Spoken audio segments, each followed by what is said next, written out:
Alors, comment est né le ministère de l'Éducation? Alors, ce qui s'est passé, il y avait à l'époque, je ne sais plus quelle année, mais ça remonte à 4 ans, puisque aujourd'hui on fête les 4 ans du 123. Donc il y a 4 ans, il y avait 2 expulsions prévues.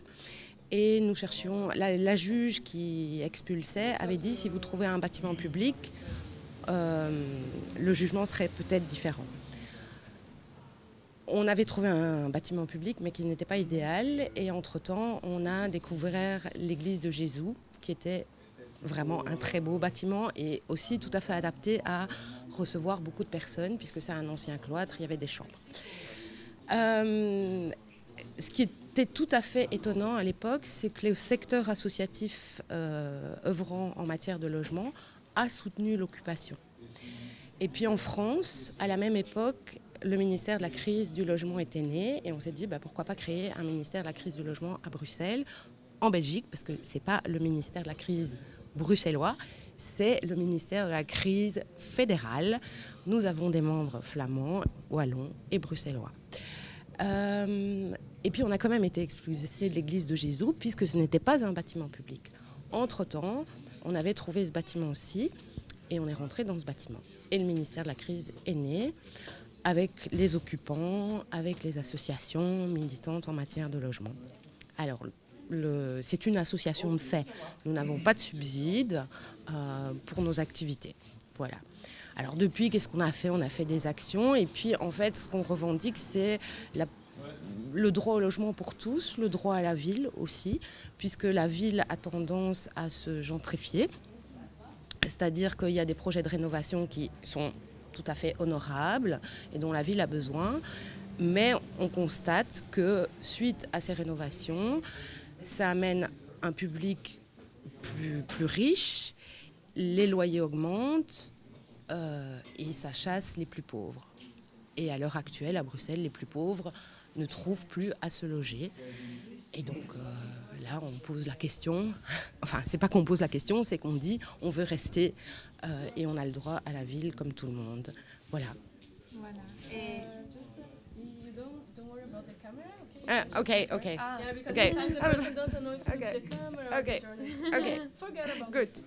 That was okay, Good. no? Yeah, it was good. Just Okay. Ouais. Alors, tu me peux dire un peu you always meet here, like this is your place for... Non, les réunions peuvent avoir lieu ailleurs. Ok. Alors, un peu l'action que vous faites, les activités... Alors, on a fait des actions. Les actions, ça demande beaucoup d'énergie. L'année passée, on a fait une série de débats de janvier 2010 à juin 2010. On a fait des débats sur différentes questions. Et puis, cette année... Okay. Cette année, on a décidé, enfin, depuis longtemps, enfin, c'est-à-dire que moi je travaille dans le secteur du logement depuis 10 ans et la question du logement social est vraiment une question récurrente. En 2004, le gouvernement a promis la construction de 3500 logements sociaux et de 1500 logements moyens. Il y a 38 000 ménages sur les listes d'attente, donc qui sont inscrits. Et à Bruxelles, 250 000 ménages minimum, parce que c'est des chiffres qui datent, que je répète depuis 10 ans. Donc j'imagine qu'entre-temps, ça a encore changé, puisqu'on dit que la pauvreté progresse à Bruxelles. 250 000 ménages sont dans les conditions de revenus pour l'accès au logement social. Donc là, on va créer un camp entre le 16 et le 24 juin. On veut créer un camp des victimes de la crise du logement. Et en disant 38 000 ménages sur les listes d'attente, on ne peut pas vivre sur une liste d'attente. Et s'il y avait d'autres mesures pour répondre à cette crise, ça irait. Mais les mesures existantes actuellement ne répondent pas aux besoins des gens qui sont en grosse difficulté. Voilà. Qu'est-ce que nous on propose? Tout ce qu'on peut imaginer, toutes les possibilités. Donc il ne s'agit pas de dire il y a une solution. Il s'agit de dire chacun a le droit à avoir un abri. Ça peut être du logement collectif comme au 123, ça peut être des achats groupés.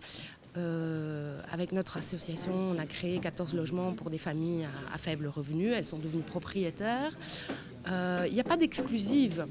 Il y a juste que chacun puisse se loger de manière décente en fonction de ses revenus. Et que la sélection ne se fasse pas sur base des revenus, sur base de l'origine ethnique. Donc les discriminations, à l'heure actuelle, quand on cherche un logement dans le privé, les gens disent on me demande des fiches de salaire.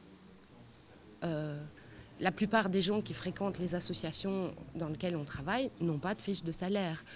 Et même si elles en ont, c'est des salaires tellement précaires, on va dire, qu'elles ne peuvent pas, dès qu'on a une famille, nous on travaille beaucoup avec des familles, une fois qu'on a 3-4 enfants, c'est impossible de se loger décemment à Bruxelles. Et le logement social n'a pas de grand logement en plus.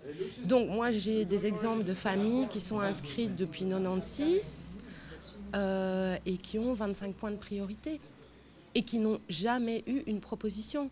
Je connais des familles, notamment une famille, il y a 2 enfants handicapés, la maman a reçu un préavis locatif légal, la maison est en piteux état.